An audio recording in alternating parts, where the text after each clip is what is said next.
साथियों नमस्कार। कैसे हैं आप सब? उम्मीद करते हैं आप अच्छे होंगे, खुशी होंगे। आइए शुरू करते हैं आज की क्लास। आज हमारी क्लास होने वाली है बीए फर्स्ट ईयर के उन छात्रों के लिए जिन्होंने बीए में अपना विषय राजनीति विज्ञान ले रखा है। राजनीति विज्ञान के इस कक्षा में हम जो आने वाले वीडियोस हैं उनके अंतर्गत हम परिभाषा, प्रकृति, क्षेत्र, राजनीतिक सिद्धांत की अवधारणा के साथ ही आने वाले दिनों में नेक्स्ट वीडियोस में हम राजनीतिक संस्थाओं को, राजनीतिक व्यवहार को, राजनीतिक प्रक्रिया को, स्वतंत्रता क्या है, समानता क्या है, न्याय क्या है, अधिकार क्या है, लोकतंत्र क्या है और इसके अलावा राजनीति विज्ञान और राजनीतिक सिद्धांत में अंतर को भी हम समझेंगे। साथ ही साथ इस सीरीज के अंत में हम परीक्षा के लिए महत्वपूर्ण बिंदुओं का पुनरावलोकन भी करेंगे, जिससे आपके आने वाले एग्जाम में, जो आप बीए फर्स्ट सेमेस्टर का एग्जाम दोगे, उस एग्जाम में कोई कठिनाई ना हो। हम कुछ मोस्ट इम्पोर्टेंट क्वेश्चन भी आपको बताएंगे जिनसे आपका एग्जाम बेहतरीन जाइए। आइए स्टार्ट करते हैं। राजनीति विज्ञान है क्या? राजनीति विज्ञान सामाजिक विज्ञान है जो राज्य, सरकार, शक्ति, राजनीतिक संस्थाओं, राजनीतिक व्यवहार एवं राजनीतिक प्रक्रियाओं का अध्ययन करता है। ध्यान रखना है आपको बच्चों, राजनीति विज्ञान वह सामाजिक विज्ञान है जो राज्य, सरकार, शक्ति, राजनीतिक संस्थाओं, राजनीतिक व्यवहार एवं राजनीतिक प्रक्रियाओं का अध्ययन करता है। ठीक है, सरल भाषा में यह मनुष्य के सामूहिक जीवन में सत्ता, अधिकार, निर्णय, नीतियों और उनके प्रभाव का व्यवस्थित अध्ययन करता है। ठीक है, तो राजनीति विज्ञान किन किन बातों का अध्ययन करता है? राज्य का, सरकार का और उनकी संरचना का, शक्ति एवं सत्ता का, राजनीतिक संस्थाओं का, राजनीतिक व्यवहार का और राजनीतिक प्रक्रियाओं का। अरे राज्य की उत्पत्ति कैसे हुई? राज्य के तत्व कौन कौन से हैं? राज्य के कार्य क्या हैं? सरकारें क्या हैं, उनके प्रकार क्या हैं और सरकारों के कार्य क्या हैं? शक्ति के स्रोत क्या हैं? सत्ता क्या है? प्राधिकार क्या है? और इन तीनों में अंतर क्या है? राजनीति विज्ञान में इन बातों का भी अध्ययन किया जाता है। जो हमारी संस्थाएं हैं, राजनीतिक संस्थाएं हैं, विधायिका है, कार्यपालिका है, न्यायपालिका है और राजनीतिक दल हैं। मतदान, व्यवहार, नेतृत्व, जनमत, राजनीतिक प्रक्रियाओं के अंतर्गत नीति निर्माण कैसे हो रहा है, निर्णय कैसे लिए जा रहे हैं और चुनाव की प्रक्रिया क्या है। राजनीति विज्ञान में इन सभी बिंदुओं का अध्ययन किया जाता है।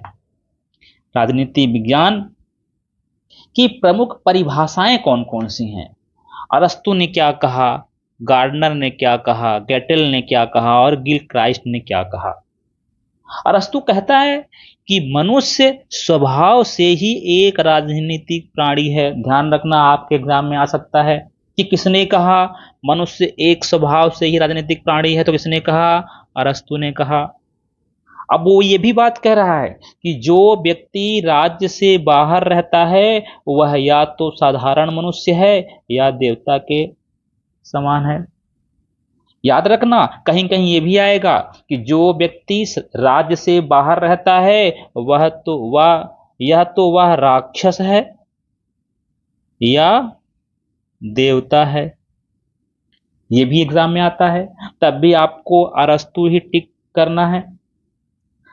गार्डनर क्या कहते हैं? राजनीति विज्ञान राज्य की उत्पत्ति, विकास, संगठन, कार्यों तथा उद्देश्यों का अध्ययन है। गार्डनर क्या बोल रहे हैं? गार्डनर कह रहे हैं कि राजनीति विज्ञान राज्य की उत्पत्ति, विकास, संगठन, कार्यों तथा उद्देश्यों का क्या है? अध्ययन है। अब आरजी गेटल गेटेल क्या बोल रहे हैं? राजनीति विज्ञान वह विज्ञान है जो राजनीतिक जीवन का, विशेषतः राज्य का अध्ययन करता है।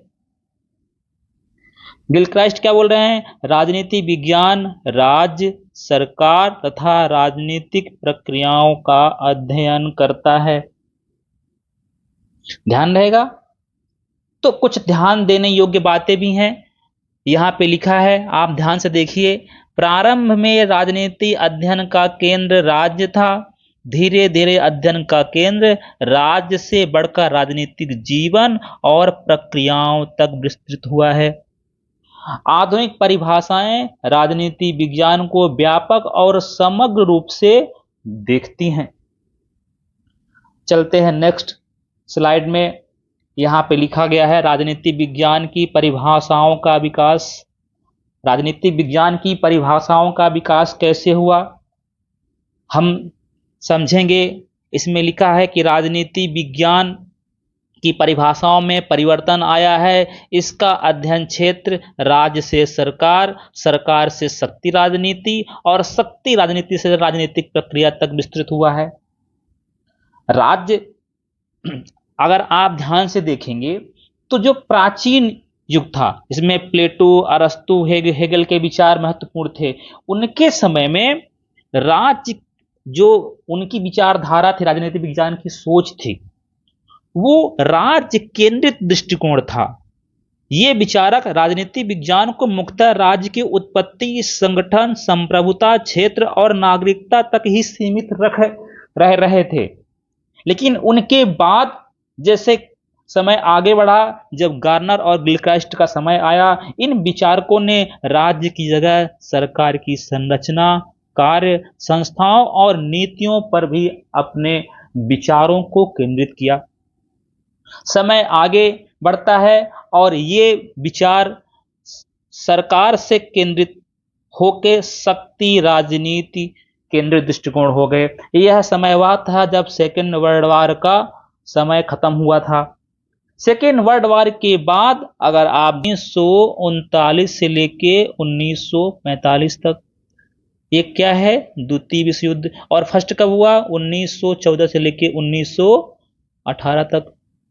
तो द्वितीय विश्व युद्ध के बाद जो राजनीति विज्ञान था, उसके केंद्र में शक्ति राजनीति आ गई। अब यहां पे क्या हो रहा है? शक्ति का अर्जन कैसे होगा, शक्ति का वितरण कैसे होगा, शक्ति का उपयोग कैसे होगा। प्रमुख विचारक क्या हैं? हेराल्ड लासवेल और रॉबर्ट डहल। और इनके बाद जो अभी वर्तमान दृष्टिकोण राजनीति विज्ञान का राजनीतिक प्रक्रिया पे आधारित है, राजनीतिक प्रक्रिया पे केंद्रित है। अब ये क्या है? जिसमें समाज का अध्ययन किया जा रहा है, अर्थव्यवस्था का अध्ययन किया जा रहा है, संस्कृति का अध्ययन किया जा रहा है, विचारधारा का अध्ययन किया जा रहा है और व्यवहार का भी अध्ययन किया जा रहा है। प्रमुख विचारक कौन से हैं? डेविड ईस्टन, एल्मंड और पावेल। अगर आप ध्यान से देखेंगे तो राजनीति विज्ञान की परिभाषाओं का जो विकास हो रहा है, तो राजनीतिक घटनाओं के साथ ही उनमें भी परिवर्तन आ रहा है। पहले राज्य पे केंद्रित था, फिर सरकार पे आया, फिर शक्ति पे आया और अभी वर्तमान में राजनीतिक प्रक्रिया पे केंद्रित है। चलते हैं नेक्स्ट स्लाइड पे। राजनीति विज्ञान की प्रकृति को समझने का प्रयास करते हैं। राजनीति विज्ञान की प्रकृति। राजनीति विज्ञान एक सामाजिक विज्ञान है जो मानव के राजनीतिक जीवन का वैज्ञानिक एवं व्यक्तिगत अध्ययन करता है। अब इसकी प्रकृति के अंतर्गत 4-5 पॉइंट को हम ध्यान से सुनेंगे। पहला तो यह सामाजिक विज्ञान है। राजनीतिक विज्ञान समाज में मनुष्य के राजनीतिक व्यवहार का अध्ययन करता है। यह समाजशास्त्र, अर्थशास्त्र और इतिहास से जुड़ा हुआ है। यह इसका एक वैज्ञानिक अध्ययन भी किया जा सकता है या जाता है, क्योंकि यह ज्ञान अनुभव, अवलोकन, तथ्य, आंकड़ों और विश्लेषण पर आधारित होता है। इसमें तर्क है, प्रमाण है, निष्पक्ष दृष्टिकोण का भी उपयोग किया जा रहा है। यह एक गतिशील विषय है, क्योंकि जब राष्ट्रीय हित बदलते हैं तो अंतर्राष्ट्रीय राजनीति भी बदलती है, और जब समय बदलता है तो समस्याएं भी बदल जाती हैं।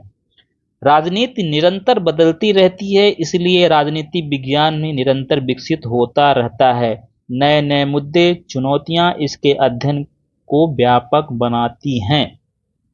मूल्यों एवं तथ्यों का संबंध। राजनीति विज्ञान में तथ्य और मूल्य दोनों का अध्ययन किया जाता है। यह केवल क्या है ही नहीं, बल्कि क्या होना चाहिए का भी विचार करता है। यह इसका अध्ययन व्यवहारिक भी है। यह व्यवहारिक जीवन की समस्याओं को समझने और समाधान खोजने में सहायक है। नीति निर्माण, प्रशासन, चुनाव प्रबंधन आदि में इसका सीधा उपयोग होता है। अब विशेषताएं क्या हैं? पहला तो इसका अध्ययन मानव केंद्रित है। समाज से इसका संबंध घनिष्ठ है। यह व्यापक है, तुलनात्मक दृष्टिकोण है और आदर्श एवं यथार्थ के बीच में समन्वय का भी कार्य करता है राजनीति विज्ञान। तो इसके क्षेत्र क्या क्या हैं? राजनीति विज्ञान के अंतर्गत किन किन चीजों का अध्ययन किया जाता है?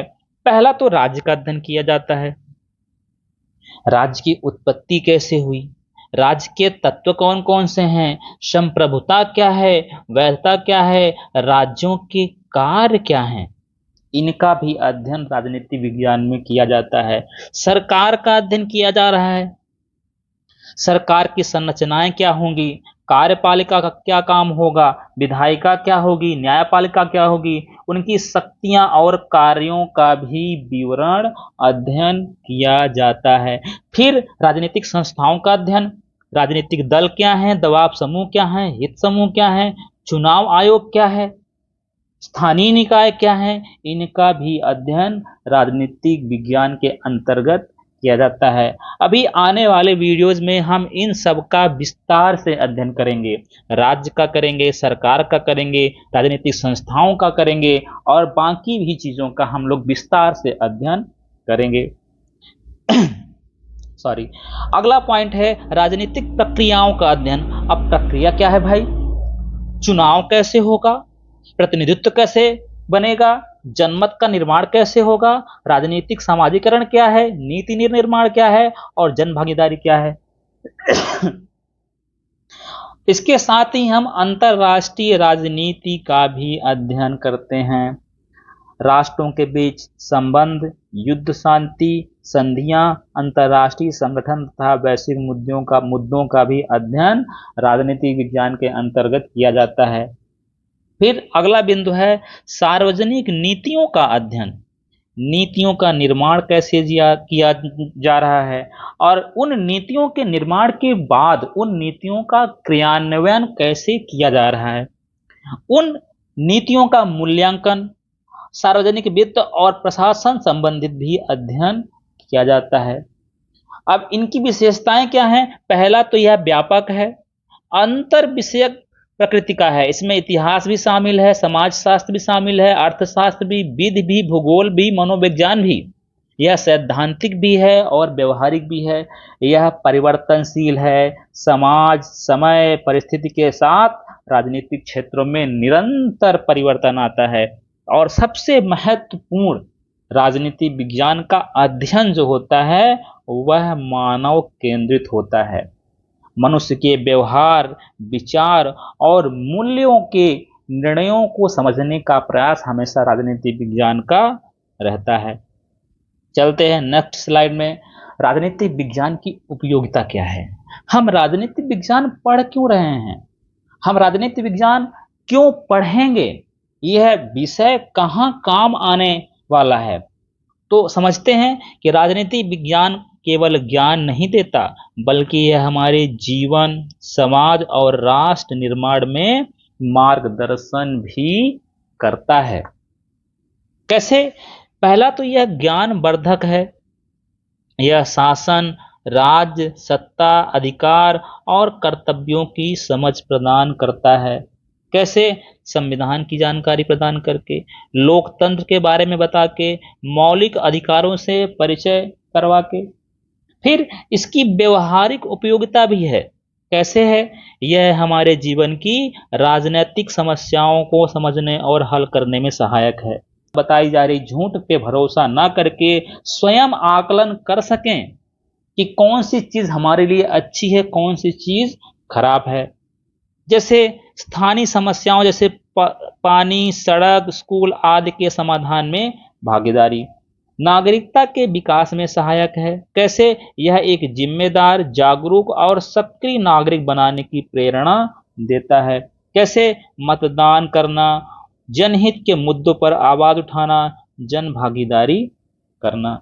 लोकतंत्र को सुदृढ़ बनाने में राजनीति विज्ञान बहुत उपयोगी है। कैसे? समानता, स्वतंत्रता, न्याय, बंधुत्व को मजबूत करता है। नेतृत्व क्षमता का विकास करता है। कैसे? यह नेतृत्व, संगठन, निर्णय क्षमता और सार्वजनिक जीवन में भागीदारी की क्षमता का विकास करता है। कैसे करता है? छात्रों को राजनीति से अवेयर कराता है तथा छात्र राजनीति में जाने के लिए प्रेरित करता है। युवा संगठन सामाजिक आंदोलनों में नेतृत्व करने की क्षमता प्रदान करता है, समझ प्रदान करता है। राष्ट्रीय और अंतर्राष्ट्रीय समझ में वृद्धि, यह हमें राष्ट्रीय नीतियों और अंतर्राष्ट्रीय संबंधों को समझने में सहायक है। पंचशील क्या है, गुटनिरपेक्ष क्या है, यूएन क्या है, WTO क्या है, इन सब बिंदुओं पर हम विस्तार से आगे आने वाले वीडियोस में पढ़ेंगे। ठीक है, अगर इनको समराइज करें तो सही निर्णय लेने की क्षमता प्रदान करता है, सामाजिक न्याय और समानता की भावना को मजबूत करता है, सार्वजनिक नीतियों को समझने और उनका मूल्यांकन करने में सहायक है, समाज में शांति, व्यवस्था और सहयोग को बढ़ाता है, राष्ट्र निर्माण और सतत विकास में योगदान देता है। ठीक है, आइए राजनीति विज्ञान का क्षेत्र समझने की कोशिश करते हैं। राजनीति विज्ञान का क्षेत्र व्यापक तो है ही, आइए समझते हैं कैसे व्यापक है। राजनीति विज्ञान मानव के सामूहिक जीवन, राज्य, शक्ति, अधिकार, न्याय, स्वतंत्रता और शासन की वैज्ञानिक व्याख्या करता है। क्षेत्र क्या होता है समझो थोड़ा सा। राजनीतिक विज्ञान एक सामाजिक विज्ञान है जो राजनीतिक सत्ता, राज्य, सरकार, नीतियों, संस्थाओं, व्यवहारों और वैचारिक प्रक्रियाओं का अध्ययन करता है। यह जानने का प्रयास करता है कि अधिकार का वितरण कैसे होता है, निर्णय कैसे लिए जाते हैं और सामाजिक जीवन को कैसे प्रभावित करते हैं। अब जल्दी समझते हैं कि क्षेत्र क्या है। पहला क्षेत्र क्या है? राज्य और सरकार। राजनीति विज्ञान राज्य का भी अध्ययन करता है विस्तार से और सरकारों का भी अध्ययन करता है। राजनीतिक सिद्धांत और विचारधाराओं का, ठीक, विचारधाराएं जैसे पूंजीवाद, समाजवाद, उदारवाद, मार्क्सवाद, सबको समझेंगे आगे। आप बस बने रहो। राजनीति विज्ञान में जो बेसिक चीजें हैं उनसे आप रूबरू होंगे तो आगे आने वाली कठिनाइयों का सामना आप खुद ही कर पाएंगे, किसी की जरूरत आपको नहीं पड़ेगी। ठीक है, राजनीतिक संस्थाएं और प्रक्रियाएं, राजनीतिक व्यवहार और जनमत, सार्वजनिक नीति और प्रशासन, अंतर्राष्ट्रीय राजनीति एवं वैश्विक संबंध। तो राजनीतिक विज्ञान का क्षेत्र काफी व्यापक है, उनमें कई सारी चीजें समाहित हैं। ठीक है, आगे बढ़ते हैं तो समझते हैं, स्टार्ट करते हैं हम लोग। पहला बिंदु जो राजनीतिक विज्ञान का जो पहला पॉइंट है, ठीक है, जहां से कई बार प्रश्न आता है, आपके एग्जाम में पूछेगा राज्य से आप क्या समझते हैं, परिभाषाएं लिखिए, राज्य के तत्व कौन कौन से हैं, राज्य की उत्पत्ति के सिद्धांत समझाइए। ठीक है, राज्य का मुख्य कार्य क्या है, राज्य के प्रकार क्या होते हैं। इन प्रश्नों का उत्तर आप अच्छे से तभी लिख पाओगे जब आपको राज्य की जानकारी होगी। ठीक है, अरे आप लोग ये मध्य प्रदेश, उत्तर प्रदेश, छत्तीसगढ़, ये वाला राज्य तो नहीं समझ रहे हैं? अरे ये वाला राज्य नहीं है, ये राष्ट्र राज्य की बात कर रहा हूं। कुछ चीजें हैं, थोड़ा सा समझ लो। राज्य के मुख्यतः 4 तत्व होते हैं। कितने तत्व होते हैं? 4 कौन कौन से बोलो? जनसंख्या।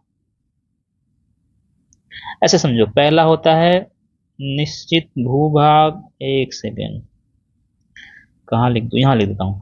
पहला होता है निश्चित भूभाग, दूसरा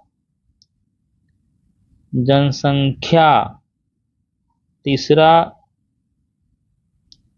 सरकार, और चौथा संप्रभुता।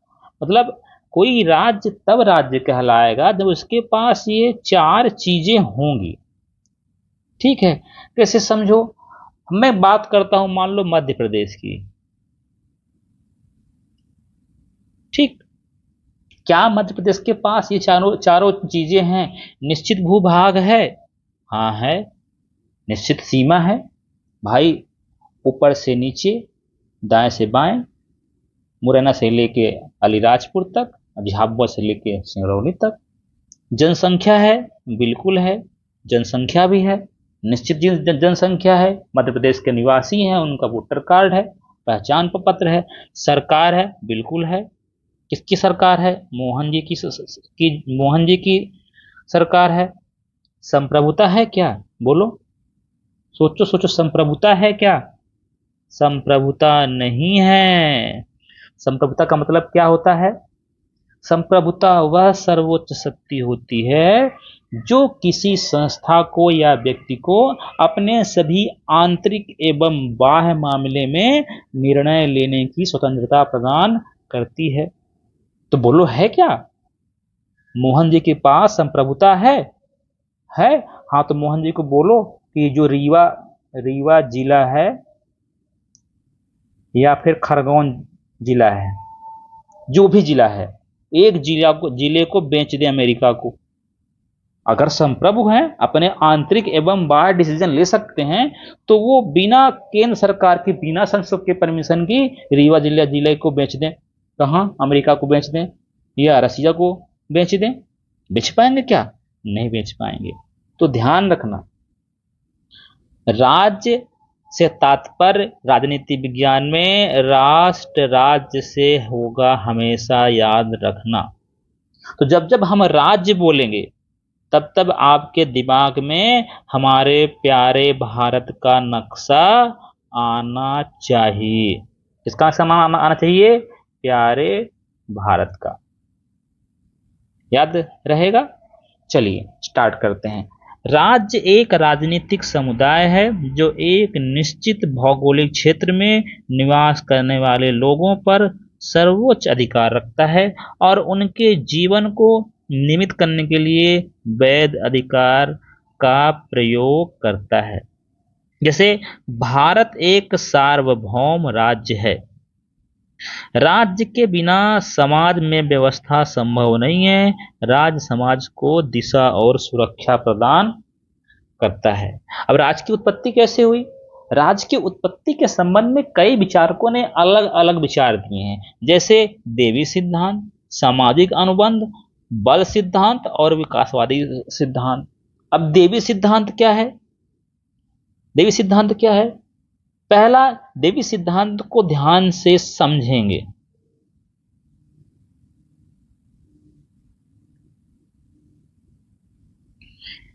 इस सिद्धांत के अनुसार राज्य और शासन की उत्पत्ति ईश्वर के इच्छा से हुई। किसकी इच्छा से हुई?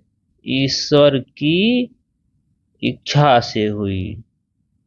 ठीक है, ध्यान रखना। मतलब क्या हुआ? राजा को ईश्वर का प्रतिनिधि माना गया।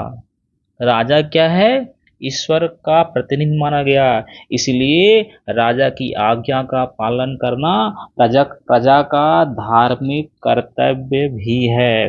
तो फिर इसमें इसकी विशेषताएं क्या है? देवी उत्पत्ति की विशेषताएं क्या है? पहली विशेषताएं क्या है? कि यह देवी शक्ति है। क्या? राजा क्या है? ईश्वर का प्रतिनिधि है। ईश्वर का प्रतिनिधि है। फिर अगला पॉइंट क्या? कि राजा की सत्ता, जो राजा की सत्ता है निरंकुश होगी और सर्वोच्च भी होगी। अगला पॉइंट क्या है?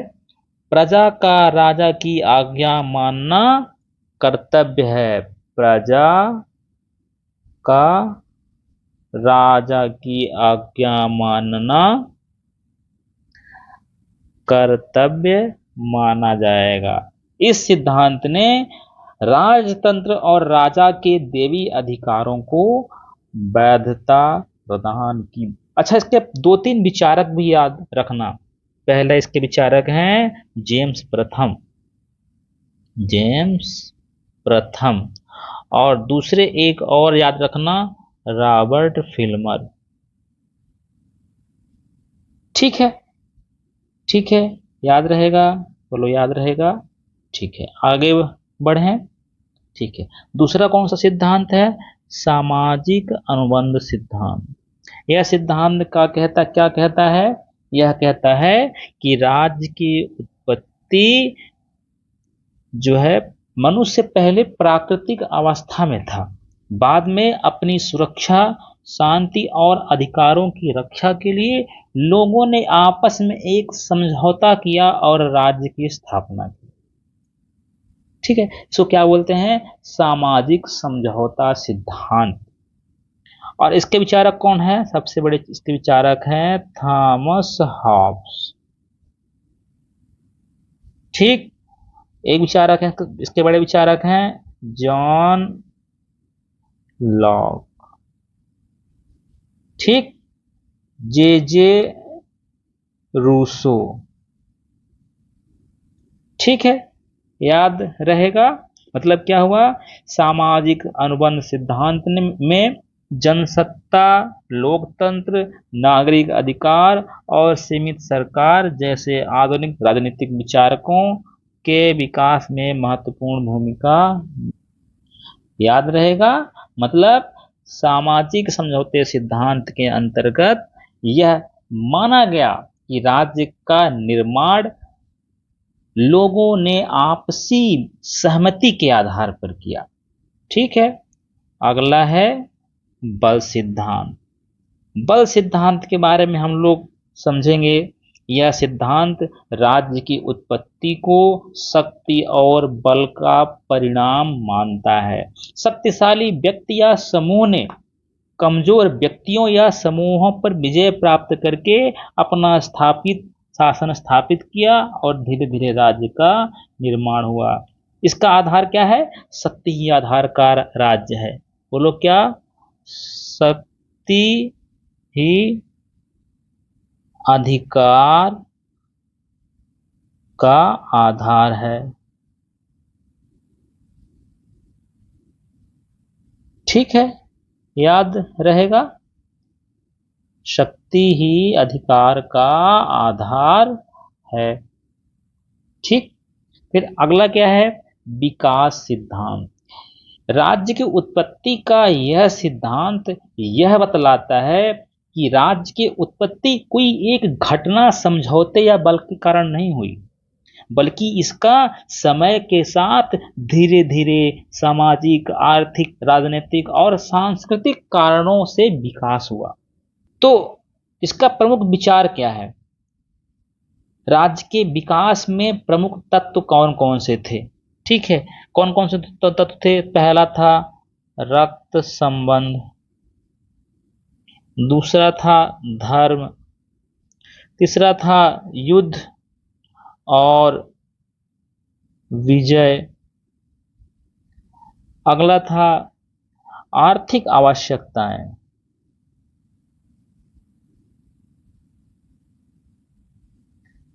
अगला क्या था?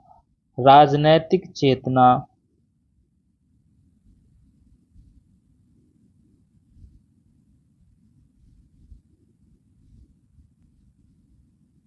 अच्छा, तो राज्य के विकास में प्रमुख तत्व कौन कौन से थे जो राज्य के विकास में अपना अपना योगदान दे रहे हैं? तो अगर इन तत्वों को ध्यान से देखें तो पहला है रक्त संबंध। क्या है? रक्त संबंध। दूसरा क्या है? धर्म है। ठीक, धर्म है जो लोगों को आपस में जोड़ रहा है। जब धर्म आपस में जब जोड़ेगा तो लोगों को संगठित करेगा, और जब लोग एक साथ आएंगे तो किसी एक ऐसी संस्था का निर्माण करेंगे जो लोगों को नियंत्रित भी करे, उनकी रक्षा भी करे। फिर तीसरा पॉइंट क्या है? युद्ध और विजय। याद रखिएगा, युद्ध और विजय। ठीक, विभिन्न समूहों में लगातार संघर्ष हुए, और जब संघर्ष बढ़ते गए और जब एक राज्य दूसरे राज्य पे विजित होता गया या एक समूह दूसरे समूह पे विजित होता गया, तो ये समूह धीरे धीरे अपनी रक्षा के लिए राज्य का निर्माण कर लेते हैं। फिर आर्थिक आवश्यकताएं।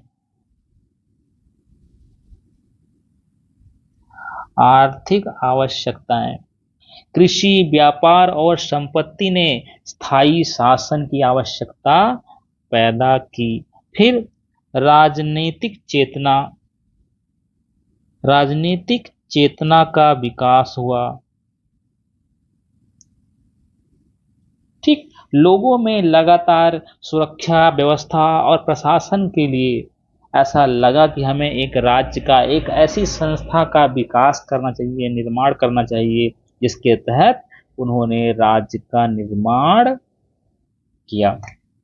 अच्छा, अब हम लोग राज्य के तत्व पे आते हैं। ठीक है, जैसा कि अभी हमने समझा कि राज्य के 4 अनिवार्य तत्व हैं। 4 अनिवार्य तत्व हैं, कौन कौन से? निश्चित भूभाग, फिर जनसंख्या, फिर सरकार, और फिर संप्रभुता। ठीक, अगर कोई राज्य अपने आप को राज्य कहता है तो उसके पास एक निश्चित डिफाइंड एरिया होनी चाहिए, उसके पास एक निश्चित भूभाग हो। अरे बोलो, भारत के पास निश्चित भूभाग है। हमारे प्यारा भारत की सीमा कश्मीर से लेके कन्याकुमारी तक, गुजरात से लेके इधर आपके अरुणाचल प्रदेश तक। फिर जनसंख्या होनी चाहिए, 125 करोड़ देशवासियों, अब 140 करोड़ हो गए हो। ठीक, एक सरकार होनी चाहिए, मोदी सरकार, ठीक है, या एनडीए सरकार। फिर संप्रभुता, बिल्कुल हमारा भारत संप्रभु है। संप्रभु मीन्स क्या हुआ कि कोई देश अपने सभी आंतरिक एवं बाह्य निर्णय लेने के लिए पूर्ण रूप से स्वतंत्र हो। भारत अपनी सीमा के अंदर क्या टैक्स लगाएगा, कितना टैक्स लगाएगा, लोगों के क्या अधिकार होंगे, क्या कर्तव्य होंगे, लोग क्या काम कर पाएंगे, व्यापार की स्वतंत्रता होगी कि नहीं होगी। और इसके साथ बाह्य में से क्या हुआ कि भारत का संबंध पाकिस्तान से कैसा होगा, भारत का संबंध नेपाल से कैसा होगा, भारत का संबंध जापान से कैसा होगा, भारत का संबंध मालदीव से कैसा होगा, रूस से कैसा होगा, यूएसए से कैसा होगा। यह कोई अन्य व्यक्ति या संस्था डिसाइड नहीं करेगी, स्वयं भारत सरकार डिसाइड करेगी, अगर संप्रभु है तो। ठीक है, तो संप्रभुता का मतलब क्या हुआ कि ऐसी सर्वोच्च सत्ता या सर्वोच्च शक्ति जो किसी देश के आंतरिक एवं बाह्य मामले में स्वयं निर्णय ले सके। ठीक है, तो इन चारों तत्वों को आप ध्यान से समझ लेंगे, पढ़ लेंगे। आपके एग्जाम में बार बार पूछेगा कि राज्य के 4 अनिवार्य तत्व कौन कौन से हैं? जनसंख्या, निश्चित भौगोलिक क्षेत्र, सरकार और संप्रभुता। अगले बिंदु पे आते हैं, राज्य के कार्य क्या हैं। ठीक है, तो राज्य के कार्य क्या है बताइए? राज्य अपने नागरिकों के कल्याण और समाज की व्यवस्था के लिए विविध कार्य करता है। कैसे, क्या कार्य करता है? आंतरिक व्यवस्था बनाए रखना, सुरक्षा और रक्षा सुनिश्चित करना, लोगों को न्याय प्रदान करना, आर्थिक विकास करना, जन कल्याण सेवाएं उपलब्ध कराना। ठीक है, समझ में आ रहा है? ठीक है, अब आगे देखते हैं राज्यों के प्रकार। राज्यों को विभिन्न आधारों पर विभिन्न प्रकारों में बांटा गया है। कैसे? शासन प्रणाली के आधार पर लोकतांत्रिक राज्य, अधिनायकवादी राज्य, तानाशाही राज्य और क्षेत्रीय आधार पे एकात्मक राज्य, संघात्मक राज्य और परिसंघात्मक राज्य। वैधता के आधार पे वैध राज्य और अवैध राज्य। ठीक है, शासन प्रणाली के आधार पे लोकतांत्रिक, अधिनायकवादी और तानाशाही, क्षेत्रीय आधार पे एकात्मक, संघात्मक और परिसंघात्मक, वैधता के आधार पे वैध राज्य और अवैध राज्य। ठीक है। अच्छा, राज्य महत्वपूर्ण क्यों है? क्या लगता है क्यों महत्वपूर्ण है राज्य? राज्य महत्वपूर्ण है क्योंकि यह समाज में व्यवस्था और शांति बनाए रखता है, नागरिकों के अधिकारों की रक्षा करता है, विकास और प्रगति का मार्ग प्रशस्त करता है। राज्य के माध्यम से लोकतंत्र और न्याय की स्थापना होती है। राज्य के अध्ययन से राजनीतिक व्यवस्था को समझने में सहायता मिलती है। चलते हैं नेक्स्ट स्लाइड पे। शक्ति, सत्ता और प्राधिकार। हम समझेंगे कि शक्ति क्या है, सत्ता क्या है, प्राधिकार क्या है और इन तीनों में अंतर क्या है। ठीक है, सॉरी, आइए स्टार्ट करते हैं हम शक्ति से। तो शक्ति क्या है?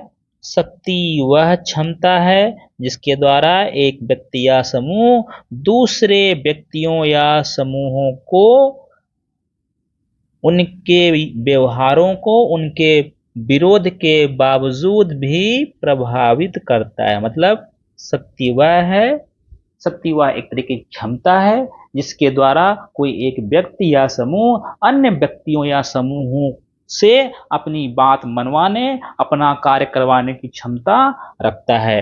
शक्ति के स्रोत क्या हो सकते हैं? शारीरिक बल, कोई व्यक्ति बहुत बलवान हो, उसके पास बहुत बल हो, बोले नाचो, नहीं नाचोगे तुम्हारा पैर तोड़ देंगे, तुमको नाचना पड़ेगा भाई। धन, किसी के पास बहुत पैसा हो, अंबानी हो, अडानी हो, टाटा हो, बिरला हो, ठीक है, उसके पास बहुत सारी ज्ञान हो या सूचना हो, उसके पास कोई बड़ा पद हो या हैसियत हो या कोई बड़ा संगठन हो। ठीक है, तो फिर सत्ता क्या है? सत्ता वह वैध शक्ति है जिसे समाज या राज्य द्वारा मान्यता प्राप्त होती है तथा जिसके आधार पर आदेश दिए जाते हैं और उनसे पालन की अपेक्षा की जाती है। समझ में आ रहा है? मतलब ये जो सत्ता है वो वैध शक्ति है। क्या है? वैध शक्ति है। यह संस्थागत होती है। यह आदेश देने और पालन कराने की स्वीकृति क्षमता रखता है, स्वीकृत क्षमता रखता है और सत्ता का पालन सामान्यतः स्वेच्छा से किया जा सकता है। अगर किसी व्यक्ति की शक्ति को स्वीकृति मिल जाए तो क्या कहलाएगी? सत्ता कहलाएगी। और उसको स्वीकृति देने वाली संस्था कौन सी है? प्राधिकार। प्राधिकार वह गुण है जो सत्ता को वैधता प्रदान करता है। यह मान्यता दिलाता है कि शासक को शासन करने का नैतिक या कानूनी अधिकार प्राप्त है। यह सत्ता की स्वीकृति का आधार है। यह जनता के विश्वास और समर्थन पर आधारित है। प्राधिकार के बिना सत्ता अस्थिर और अल्पकालिक होती है। यह नैतिक, कानूनी और प्रक्रियात्मक आधार पर टिका होता है। तो प्राधिकार के प्रकार कौन कौन से हैं? प्राधिकार के आधार कौन कौन से हैं? नैतिक स्वीकृति, कानूनी मान्यता, जन समर्थन या वैचारिक स्वीकृति। समझ में आया? तो शक्ति, सत्ता और प्राधिकार। अच्छा, इन तीनों में अंतर क्या है? पहला अंतर का आधार देखिए, स्वरूप। स्वरूप क्या है? यह क्षमता है। ठीक है, वैध आदेश देने की संस्थागत क्षमता है और वैधता प्रदान करने का गुण है। किसको वैधता प्रदान कर रहा है भाई? सत्ता को। ठीक, प्रकृति या व्यक्तिगत या सामूहिक है, या संस्थानिक या औपचारिक है, यह नैतिक है, कानूनी है, सामाजिक है। आधार क्या है? संसाधन, बल, चतुरता, कानून, पद, संविधान, स्वीकृति, विश्वास, नैतिकता। अनुपालन विरोध के बावजूद भी हो सकता है, समानता स्वेच्छा से होता है, पूर्ण स्वीकृति के साथ होता है। उदाहरण: दबाव, धमकी, आर्थिक नियंत्रण, सरकार, पुलिस, अदालत, प्रशासन, संविधान, कानून की वैधता और जन समर्थन। ठीक है, आगे बढ़ें। इस स्लाइड को ध्यान से देख लीजिएगा। मैं थोड़ा सा आपके लिए इसको जूम कर देता हूं। इसका स्क्रीनशॉट भी आप ले सकते हैं। ठीक है, ये लीजिए, इसका आप स्क्रीनशॉट ले लीजिए और अब हम आगे बढ़ते हैं। ठीक, राजनीतिक सिद्धांत का अर्थ एवं अवधारणा। राजनीतिक सिद्धांत है क्या? ठीक, राजनीतिक सिद्धांत राजनीति को समझने, व्याख्या करने और उसका मूल्यांकन करने की एक बौद्धिक प्रक्रिया है। क्या है? राजनीतिक सिद्धांत विचारों, मूल्यों, आदर्शी और सिद्धांतों का वह संगठित समूह है जो राजनीतिक, राज्य, सत्ता, अधिकार, न्याय, स्वतंत्रता, समानता आदि की प्रकृति और उनसे आपसी संबंधों को समझता है। कैसे? न्याय, स्वतंत्रता, समानता, अधिकार, लोकतंत्र, समाजवाद, राष्ट्रवाद आदि राजनीतिक सिद्धांत की अवधारणाएं हैं। अच्छा, इसका अर्थ क्या है? राजनीतिक का दार्शनिक अध्ययन है। यह राजनीतिक घटनाओं के पीछे के सिद्धांतों और कारणों की खोज करता है। यह क्या होना चाहिए और क्या है, दोनों पक्षों का अध्ययन करता है। ठीक है, उदाहरण: लोकतंत्र क्यों आदर्श शासन पद्धति है? समानता क्यों आवश्यक है? न्याय का आधार क्या होना चाहिए? अब अवधारणाएं समझते हैं। अवधारणाएं वे मूल विचार हैं जिनके आधार पर राजनीतिक सिद्धांत का निर्माण होता है। ये अवधारणाएं अमूर्त होती हैं, परंतु यथार्थ को समझने में सहायक होती हैं। अब उदाहरण के तौर पर क्या देखेंगे? राज्य, सत्ता, अधिकार, न्याय, स्वतंत्रता, समानता, नागरिकता, क्रांति, समाजवाद, धर्मनिरपेक्षता, राष्ट्रवाद इत्यादि। राजनीतिक सिद्धांत की प्रमुख विशेषताएं क्या हैं? राजनीतिक सिद्धांत की प्रमुख विशेषताएं क्या हैं? वैचारिक और दार्शनिक स्वरूप है, मूल्यों और आदर्शों पर आधारित हैं, व्यापक एवं अमूर्त हैं, तार्किक एवं आलोचनात्मक हैं, समय और समाज के अनुसार गतिशील हैं। राजनीतिक सिद्धांत समय के साथ बदलता है। जैसे प्राचीन काल में राजतंत्र को सर्वोत्तम माना गया, जबकि आधुनिक काल में लोकतंत्र को आदर्श माना गया। ठीक है,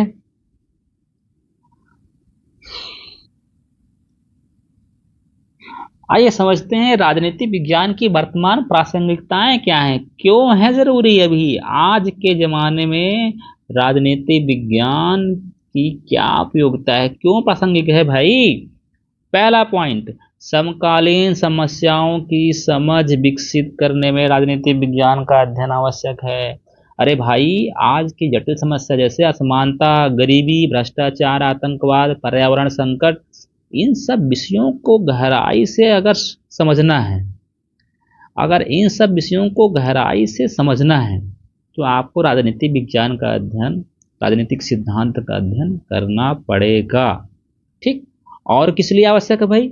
लोकतंत्र और सुशासन को सुदृढ़ करने में, नीति निर्माण और मूल्यांकन करने में, सामाजिक परिवर्तन और न्याय के लिए प्रेरक है। कैसे? स्वतंत्रता, समानता, बंधुत्व, न्याय जैसे सिद्धांत सामाजिक परिवर्तन और वंचित वर्गों के सशक्तिकरण की दिशा में प्रेरणा देते हैं। राजनीतिक सिद्धांत इन सब लोगों के लिए, खासकर जो वंचित वर्ग हैं, इनको सशक्तिकरण करने की दिशा में प्रेरणा दे रहे हैं। वैश्वीकरण और अंतर्राष्ट्रीय संबंधों को समझने में उपयोगी हैं, नैतिक निर्णय और नागरिक चेतना के विकास में सहयोगी हैं। ठीक है, ये सिद्धांत हमें क्या होना चाहिए और कैसे होना चाहिए का दिशा दिखाता है। संकट के समय सही मार्ग नवीन विचार और नीतियों के निर्माण में सहायक है, समाज में शांति, समानता और न्याय की स्थापना में योगदान देता है, व्यक्ति और समाज दोनों के समग्र विकास में दिशा प्रदान करता है। तो ध्यान रखेंगे राजनीतिक सिद्धांत के बारे में, इनकी प्रासंगिकता आज भी बनी हुई है। भाई मुद्दों को समकालीन मुद्दों को समझना है, लोकतंत्र को मजबूत करना है, नीति निर्माण का मूल्यांकन करना है, सामाजिक समस्याओं की समझ विकसित करनी है, सामाजिक समस्याओं की समझ विकसित करनी है, वैश्वीकरण और अंतर्राष्ट्रीय संबंधों को समझना है, नैतिक निर्णय और नागरिक चेतना का विकास करना है। तो राजनीतिक सिद्धांत आपको समझना होगा, उनका विकास भी करना होगा। पहला चैप्टर हम लोगों का खत्म हुआ। ठीक है, इन चैप्टर में हमने जो भी पढ़ा है, जो भी समझा, इसकी PDF आपको मिल जाएगी। ठीक है, साथ में आप ये चैनल है, इसको आप सब्सक्राइब कर लें। ये पहला वीडियो थी, अन्य बिंदुओं पर हम लगातार चर्चा करते रहेंगे। ठीक है, तो आप बने रहिए, वीडियो पूरा ध्यान से देखिए और इस PPT को आप अगर ध्यान से पढ़ लेंगे तो ये चैप्टर पूरा आसानी से समझ में आ जाएगा। मिलते हैं अगले वीडियो में, तब तक के लिए धन्यवाद, गुड नाइट, शुभ रात्रि।